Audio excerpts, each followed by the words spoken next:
बिस्मिल्लाहिर्रहमानिर्रहीम। बोलते कालम के साथ मैं आमिर रज़ा खान। और तेजस का जो ब्लैक बॉक्स है वो मिल गया है। ये ब्लैक बॉक्स क्या है और इस ब्लैक बॉक्स में क्या पायलट की वो चीज़ें भी शामिल हैं जिसमें वो बता रहा है कि इंजन बंद हो रहा है और जहाज़ मेरे कंट्रोल में नहीं आ रहा, मैं मनूवरिंग कर रहा हूँ, लेकिन करते करते करते करते वो ज़मीन पर जा लगा और इसके बाद त्यारा तबाह होने और कैप्टन के जो उसको चला रहा था, जो फ्लाइट लेफ्टिनेंट थे, उनके जो है मौत हो जाती है। इस ब्लैक बॉक्स के मिलने का मतलब ये है कि अब वो तमाम डाटा और वो तमाम रिकॉर्ड जो है डीकोड कर लिया जाएगा, जिसमें कॉकपिट की आखिरी आवाज़ें भी शामिल हैं और कॉकपिट में जहाज़ के मुतल्लिक जो कुछ उस वक्त हो रहा था, जो रडार्स काम कर रहे थे, उसका डाटा महफूज किया जा रहा था।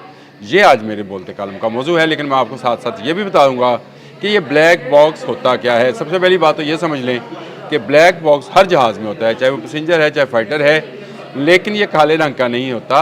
ये ऑरेंज कलर का, लाइट ऑरेंज कलर का एक बॉक्स होता है जिसमें दो हिस्से होते हैं। एक हिस्सा होता है जिसको ये कहा जाता है कि FDR फ्लाइट डाटा रिकॉर्डर। ये जो है 25 घंटे की तकरीबन रिकॉर्डिंग करता है और इसमें तमाम चीज़ें शामिल हैं कि जहाज़ का बिहेवियर, फ़्लाइट रफ्तार, उसका इंजन, उसके रडार्स, उसकी जो जो टेक्निकलिटीज़ हैं, उसका डाटा इसमें रिकॉर्ड होता चला जाता है। कोई भी जहाज़ जब उड़ान भरता है तो ये फ़्लाइट डाटा रिकॉर्डर जो है ये अपना काम शुरू कर देता है। FDR इसको बोलते हैं और ये 25 घंटे की रिकॉर्डिंग अपने अंदर महफूज रखता है।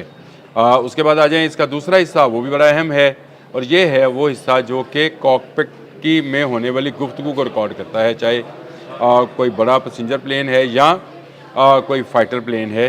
उसमें कॉकपिट में जो बैठा हुआ बंदा है वो जो कुछ बोल रहा है, जो उसका कंट्रोल टावर से रब्ता है, जो वो रिकॉर्ड करवा रहा है, वो जो उसकी चीखो पुकार है, जो वो ये कह रहा है कि मैं घूम रहा हूँ या मेरा जहाज़ का इंजन बंद हो रहा है, आखिरी लम्हात की ख़ासकर जो आवाज़ें हैं वो बहुत अहम हैं। और ये जो है कॉकपिट वॉइस रिकॉर्डर, इसको CVR को 2 घंटे की रिकॉर्डिंग मौजूद रहती है, यानी हर 2 घंटे के बाद ये ब्लैक बॉक्स एक ही दफ़ा फिक्स किया जाता है। लेकिन 2 घंटे की रिकॉर्डिंग के बाद अगर ज़रूरत पेश आए तो इसको निकाल कर इसको डिकोड किया जाता है और फिर उसके बाद ये वापस वहाँ पर रहता है। ये हमेशा रहता है और कोई जहाज़ इस ब्लैक बॉक्स जिसका कलर ऑरेंज है उसके बगैर नहीं होता है। इसको फिर स्पेशल खसूसी लेबॉर्ट्रीज़ में ले जाया जाता है, जहाँ पर जाकर इसको खोला जाता है। इस वक्त जो मशहूर लेबॉर्ट्रीज़ हैं, NTSB अमेरिका की है,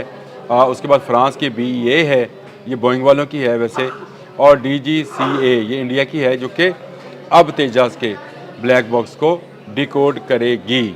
और उसमें क्या क्या आवाज़ें हैं ये भी मैं आपको वो भी बता देता हूँ, आवाज़ें क्या हैं और उनको कब रिलीज़ किया जाएगा। ये बड़ी ज़रूरी चीज़ें हैं। जो FDR है इससे क्या मिलता है, क्या इंजन में ख़राबी आई, क्या कोई सिस्टम फेल हुआ, क्या पायलट ने गलत जाविया पर टर्न लिया, यानी पायलट की कहाँ गलती थी, क्या स्पीड कम हो रही थी, क्या स्टॉल वार्निंग आई थी, यानी जहाज़ के अंदर जो वार्निंग सिस्टम है, क्या उसने पायलट को कहा कि तुम गलत कर रहे हो। फिर इसके बाद CVR से मिलने वाली मालूमात जो है उसमें पायलट की आखिरी गुफ्तगू है, जिसमें मैंने आपको बताया है कि गुफ्तगू क्या है। ऑटोमेटिक अलार्म आवाज़ें हैं, कोई धमाका, अनयूजुअल आवाज़, ATC की हिदायत, यानी जो बाहर से उसको कंट्रोल टावर से, एरोनॉटिकल कंट्रोल टावर से जी जा रही हैं, वो हिदायत क्या थी, पायलट का दबाव या घबराहट, ये भी उसमें रिकॉर्ड हो जाती है। ये एक बड़ा अहम नुक्ता होता है किसी भी हादसे की जांच के लिए।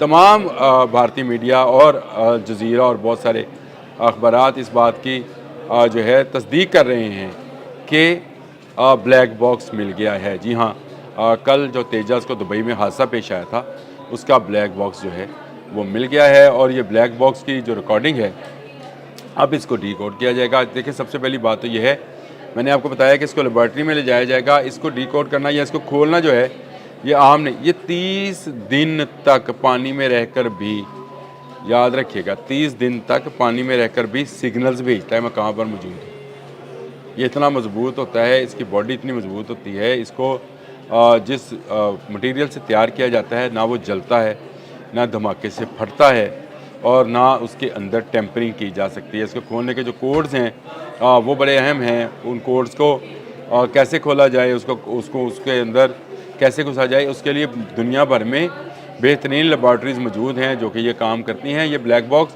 कोई आम बक्सा नहीं है, ये ख़ास बक्सा है। इसकी टेम्परिंग जो है, इसकी मेमोरी चिप्स जो हैं उनको टेम्पर नहीं किया जा सकता, उसको निकाला नहीं जा सकता, उसको डिकोड नहीं किया जा सकता। ये डाटा रीड ओनली चीज़ें हैं जिनको ट्रांसफ़र भी नहीं किया जा सकता। अब आ जाएँ इसकी जो टेम्परिंग है वो पकड़ी जाती है, क्योंकि इसमें इसको जब काटा जाएगा तो कटिंग के निशानात होंगे, स्नैचिंग होगी, बहुत सारी इसमें इसको हीट दी जाती है, वो हीटिंग का सिस्टम होगा और करप्ट मेमोरी पैटर्न जो है वो भी सामने आ जाएगा। तो बैनुल-अक़वामी सतह पर मैंने आपको बता दिया। एक मेरे पास रह गई थी, वो एसा वालों की है लेबॉर्ट्री, मैंने बताई नहीं थी। यूरोपियंस की जो लेबॉर्ट्री है उसको एसा लेबॉर्ट्री बोलते हैं। उसमें भी जो है ये मालूमात मिल जाएंगी। अब जो तेजस का हादसा है उसमें हमें क्या मालूमात मिल सकती हैं, उसमें क्या पायलट ने स्टिक को पूरी तरह पुल किया था जहाज़ को, जब वो मनोवर कर रहा था तो क्या उसने वो स्टिक को पुल किया था ताकि जहाज़ पूरी तरह से घूम सके। आपने वो अगर वीडियो देखी है, जिस वीडियो में वो जहाज़ को जो है एक दफ़ा पूरा घुमाता है और ज़मीन की तरफ लाद के उठाने की कोशिश करता है, रुकता नहीं है, बंद हो गया। तो क्या इस तरह क्या हुआ, क्या रोल कमांड ज़्यादा थी? जो मैंने आपको बताया कि रोल कर रहा था जहाज़, और जब इसने सीधा होना था, इस तरह से जाकर जब सीधा होना था तो उस वक्त उसकी क्या रोल कमांड जो थी वो ज़्यादा थी? क्या एंगल ऑफ अटैक जो है वो लिमिट क्रॉस कर गया था? जो उसका एंगल था, क्या वो उसने अपनी लिमिट को क्रॉस किया? एक ख़ास एंगल में घूमना होता है, तो क्या उसने उसको तो क्रॉस नहीं किया था? क्या आरपीएम कम ज़्यादा तो नहीं होता? रेस को जो लोग गाड़ी को चलाते हैं, मोटरसाइकिल चलाते हैं, उनको आरपीएम का तो पता है। क्या आरपीएम ज़्यादा था? टेम्परेचर क्या था उस वक्त इंजन का? थ्रस्ट में कोई ड्रॉप तो नहीं था एकदम से? जो थ्रस्ट है, जो उसकी रफ्तार को देने के लिए थ्रस्ट होता है, यानी उसके जो इंजन काम कर रहे होते हैं, क्या उसमें कोई कमी बेशी या ड्रॉप तो नहीं आया था? फिर कंप्रेसर स्टॉल तो नहीं हुआ था? और पेचीदा सेंसर डाटा जो है वो बताता है कि इसकी पिच, रोल या जी फोर्स, फ्लैप एंगल ये क्या थे? इसके बाद क्या फ्लाई बाय वायर इसका सिस्टम जो है वो रिस्पॉन्ड कर रहा था? क्या वो ठीक चल रहा था? या इसके पायलट ने आखिर में क्या कहा? क्या स्टॉल वार्निंग का अलार्म हुआ? क्या ओवर स्पीड वार्निंग हुई? जहाज़ के अंदर ही होता है कि ओवर स्पीड हुए तो आपको वार्निंग दी जाएगी। क्रूज़, जिसको हम अपनी गाड़ियों के हिसाब से कहें तो वो क्रूज़ लगा होता है इसके अंदर। एंगल ऑफ अटैक मैंने पहले बता दिया आपको। और इंजन कॉशन जो है लाइट, वो क्या है? क्या एटीसी की वार्निंग आई, यानी कंट्रोल टावर से कोई वार्निंग आई थी? कॉकपिट इन्वायरमेंट कैसा था? ये सारी चीज़ें जो हैं इस ब्लैक बॉक्स से मिलने की तवक्का है। ब्लैक बॉक्स मिल गया है और इसमें से जो आवाज़ें आएंगी पायलट्स की, जो मैंने आपको शुरू में सुनवाई कि मुझे बचाया जाए, या जहाज़ का इंजन काम नहीं कर रहा, इसका ऑयल लीक हो रहा है, इसका फ़लाँ रडार है, ये जो आखिरी चंद सेकंड की 30 से 50 सेकंड की ऑडियो होगी, ये बहुत अहम है, लेकिन ये लोगों को सुनाई नहीं जाए। आज तक किसी कॉकपिट से मिले ब्लैक बॉक्स की ऑडियो दुनिया में पब्लिक नहीं की गई। और उसकी बुनियादी वजह यह है कि उस वक्त जो, क्योंकि पायलट की जान पर बनी होती है, वो इजेक्ट कर रहा था बेचारा, इजेक्ट नहीं हो रहा होगा, वो बचाने की कोशिश कर रहा होगा, बचा नहीं होगा, तो उसकी जो आवाज़ें हैं, उसकी जो घबराहट है, उसकी जो खौफ है, या उसकी जो चीखना चिल्लाना है, उसको अगर सुनाया जाए तो क्या गुजरेगी उन लोगों पर जो कि उसके साथ वाबस्ता थे, उसके बाकी दोस्तों को जो कि वो भी पायलट ही हैं, और उसके ख़ानदान वालों के साथ क्या गुजरेगी। लेकिन ब्लैक बॉक्स मिल गया है, और तेजाज़ की जो गिरना है वो किस तरह से हुआ, ये सारा इस ब्लैक बॉक्स से डाटा में से रिसीव हो जाएगा। ये जब आ जाएगा, जो इसके फ़्लाइट डाटा रिकॉर्डिंग है या सीवीआर है, इसकी कॉकपिट वॉइस रिकॉर्डिंग जो है, ये जब मिल जाएगी तो बहुत सारी हक़ाइक़ जो हैं सामने तो आ जाएंगे, लेकिन उसको रिवील नहीं किया जाएगा। हाँ, ये एक बात सामने आ सकती है कि क्या जहाज़ का कसूर था या पायलट का कसूर था। वो जो फ़्लाइट लेफ्टिनेंट बेचारे अपनी जान से गए इस बेकार से जहाज़ के लिए, विंग कमांडर थे जी, नमेश सियाल उनका नाम था। और ये नमेश सियाल साहब जो हैं, ये हिमाचल के पायलट थे, हिमाचल प्रदेश के रहने वाले थे। ये अपनी जान से गए, तस्वीर हम साथ लगा देते हैं इनकी इस हादसे में।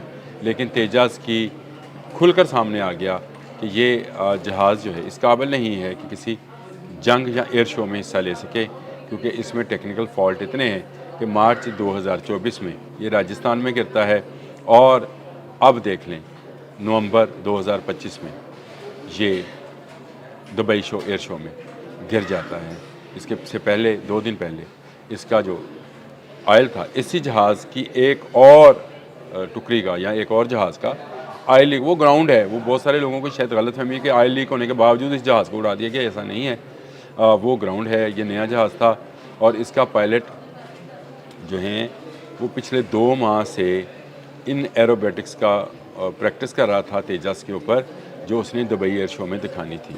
लेकिन मुझे लगता है कि पायलट की नाअहली से ज़्यादा तेजस की टेक्निकल फॉल्ट्स ने ये हादसा कराया। अब ब्लैक बॉक्स खुलेगा, तहकीकात होंगी, उसकी जो फाइनल रिपोर्ट होगी वो बताएगी कसूर किसका था, जहाज़ का या पायलट का।